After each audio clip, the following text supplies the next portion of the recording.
하느님의 복음을 통하여 우리를 부르시어 우리 주 예수 그리스도의 영광을 차지하게 하셨네.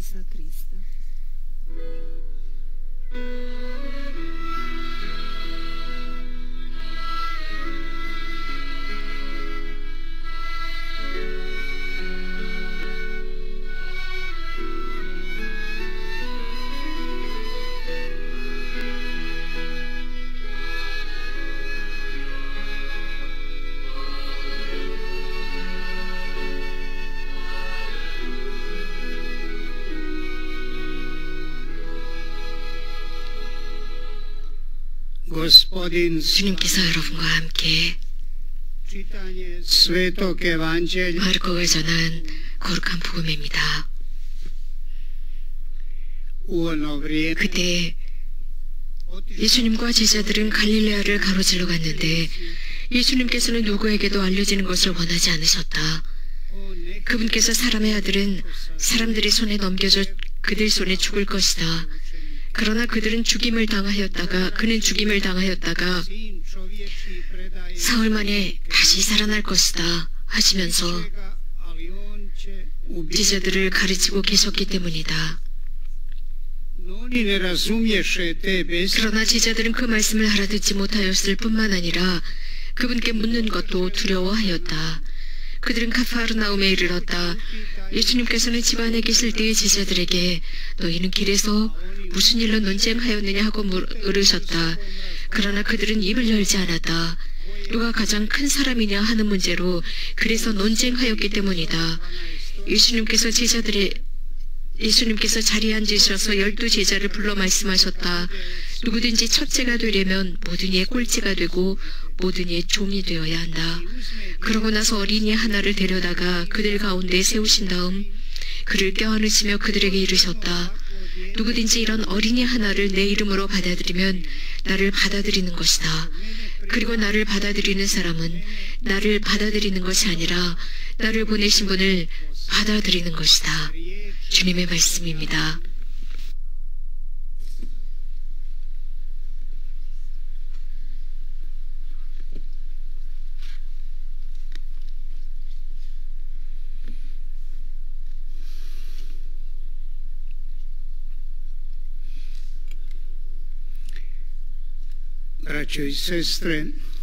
형제자매 여러분,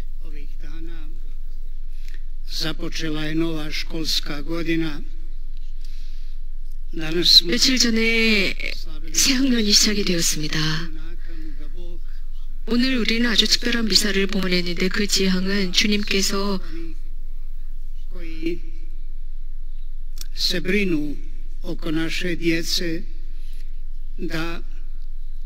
우리 아이들, 학생들을 돌보고 있는 모든 사람들을 축복해 주십사라고 하는 기도를 드렸고, 또 하느님의 축복이 이러한 모든 교육자들, 학생들에게 축복을 주십사 정했습니다.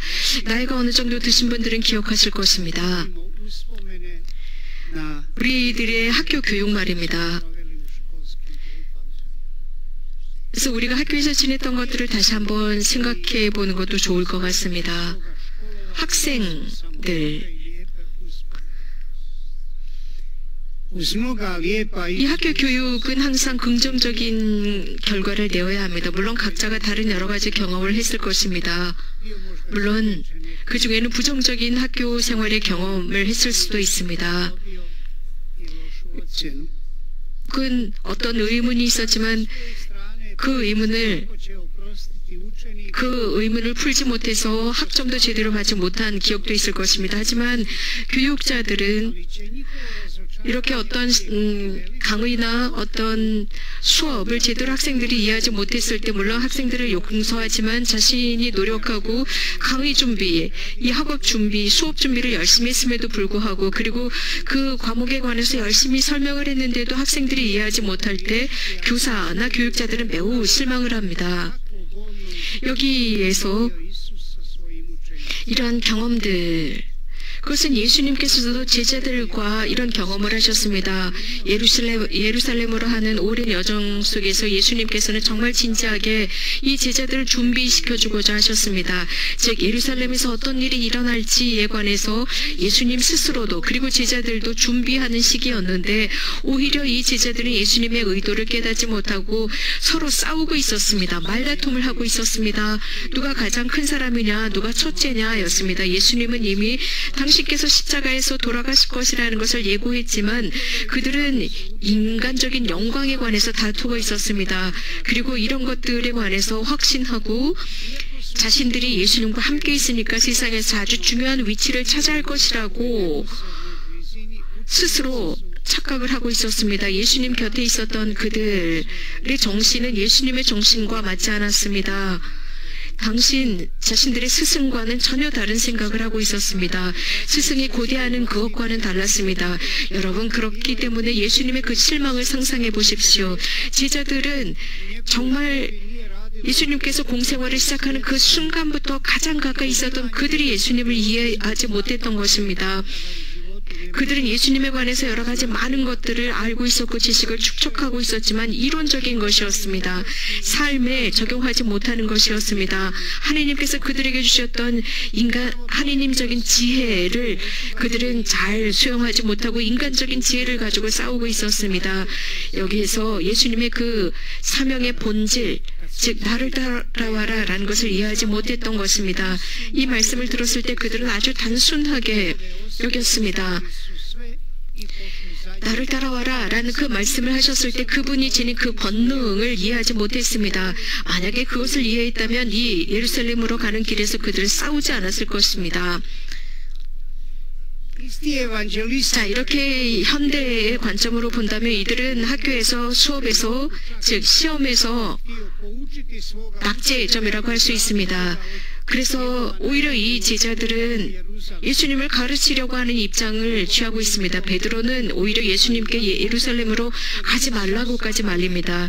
요한과 야고보는 이 예수님의 말씀을 이해하지 못했기 때문에 사랑이라는 말씀, 용서라는 말씀을 이해하지 못했습니다. 그래서 예수님께 저들을 단죄하라고 했습니다. 효과적으로 저들을 단죄하십시오. 즉 사마리아의 어느 한 고을을 단죄하십시오 라고까지 함부로 예수님을 가르칩니다. 즉 자신들은 환영하지 않았다고, 예수님과 제자들을 환영하지 않았다고 그들을 단죄하라고 함부로 말을 합니다. 이렇게 예수님께서는 12제자들과 함께 있었지만 그들은 예수님을 이해하지 못하고 이런 말들을 통해서 예수님의 가르침 면은 낙제생들이었습니다. 얼마나 마음이 아프셨을까 상상해 보십시오. 그들은 그저 예수님께서 지니고 있었던 그 이적과 기적에 대한 것만을 고대하고 있었습니다. 여전히 이 마지막 순간까지 예수님을 이해해드리지 못했습니다. 여기에 마르코 복음사가가 전하고자 하는 것은 사실 마르코조차도 예수님의 말씀을 이해하지 못했습니다. 그래서 그분께 묻는 것도 두려워하였다라고 표현하고 있습니다. 몇 마디로 설명하기는 매우 어렵습니다. 즉 이 인간이 지니고 있는 한계 말입니다. 이러한 한계와 예수 그리스도께서 지니신 그 무한한 것을 한마디로 설명하기가 어렵습니다. 중요한 것은 주님 곁에 나와 있는 것입니다. 우리는 이렇게 자문해 봅니다. 왜 예수님의 제자들은 이렇게 이해력이 모자라는 것일까? 그들은 아주 단순한 어부들이었고 농사꾼들이었다라고 표현합니다. 그러나 예수님은 그들 앞에서 어떤 철학이나 어려운 것, 추상적인 것, 이론적인 것을 말씀하신 것이 아니었습니다. 그래서 굉장히 깊이 있는 심도 있는 철학이나 형이상학적인 말씀을 하신 것이 아닙니다. 삶에 관한 말씀을 하셨습니다. 삶에 비유한 말씀을 하셨기 때문에 그들은 충분히 이해할 수 있었고 그들이 가지고 있는 아주 조그마한 인간적인 희망이나 프로젝트들을 넘어설 수 있었지만 그들은 물론 예수님께서 원하시는 그것을 자신들도 따라가고 싶었지만 방향이 달랐습니다. 예수님의 그러한 모든 것, 하느님의 나라가 이 세상에서 실현되리라고 생각을 했습니다. 그렇지 않으면 예수님을 따라가지도 않았고 그분의 말씀을 듣지도 않았을 것입니다. 물론 예수님은 하느님의 나라에 관해서 말씀을 하셨는데 이 세상의 모든 것이 실현되어야 한다고 생각했습니다. 인간적으로 말입니다. 여러 다양한 Sve se svodi na pitanje 이러한 그들의 생각에 대해서 인간적인 여러 도구를 사용할 수 있습니다. 그러나 이 세상, 우리가 살아가고 있는 이 세상에서 우리에게 무엇이 필요할까? 가장 중요한 것이 무엇인가를 생각해 보아야 합니다.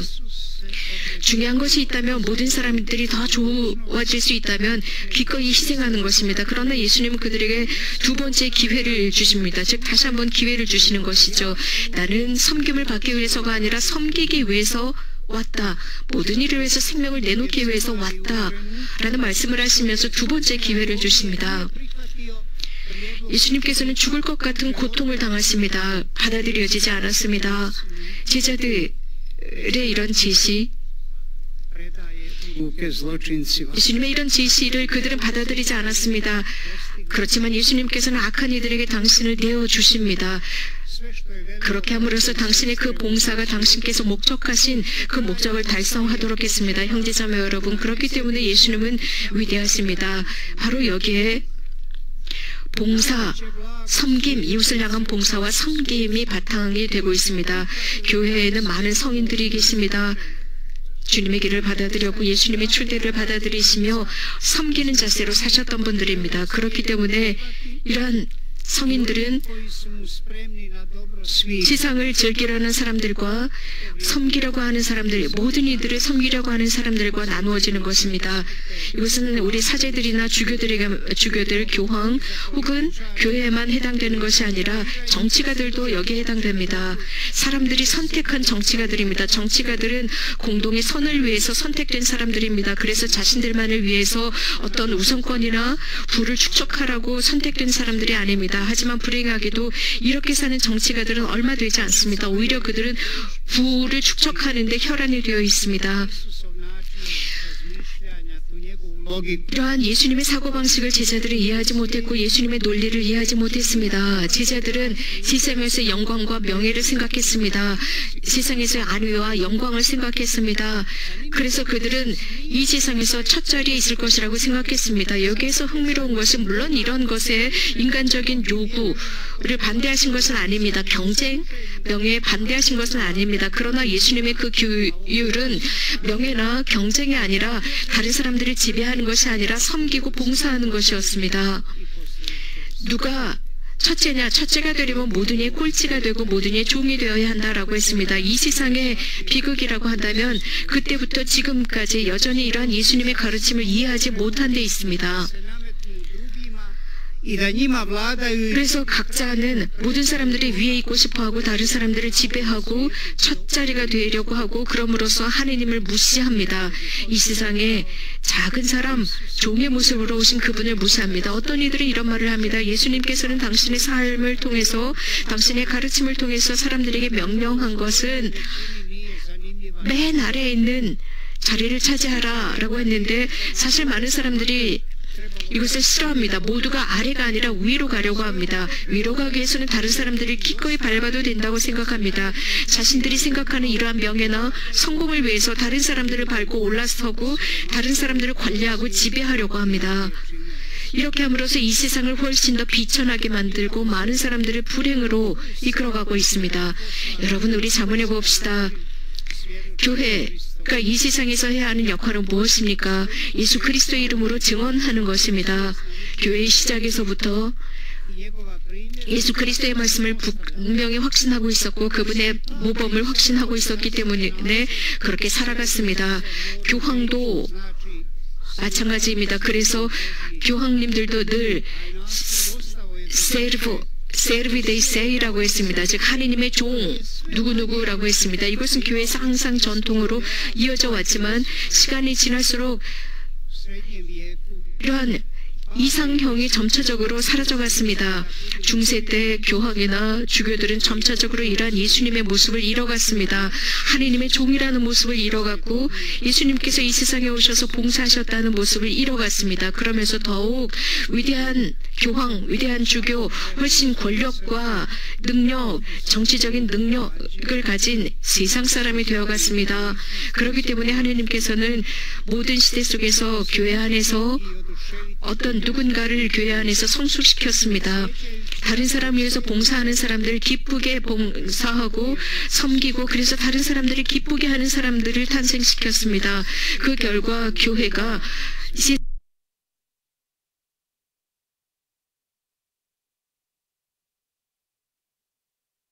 세상에서 무엇을 해야 하는지 기억시켰습니다. 이것이 예수님의 희망이었습니다. 단순하게 아시지 프란치스코 성인을 기억해봐도 알 수 있습니다.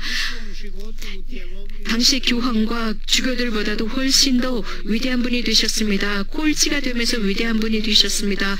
가장 가난하고 비천하고 작은 자가 되면서 예수 그리스도를 그대로 드러냈고 가장 어려운 사람들을 섬겼습니다. 얼마 전 우리 나이든 노인들은 이 세상에 아주 중요한 모범을 기억하고 있습니다. 캘커타의 마더 데리사입니다. 인도에서 정말 가난한 가장 가난하고 버려진 사람들 중에 버려진 그들을 위해서 섬김의 생활을 하셨습니다. 그래서 교회는 캘커타의 마더 데리사를 성녀로 선포했습니다. 복음의 이러한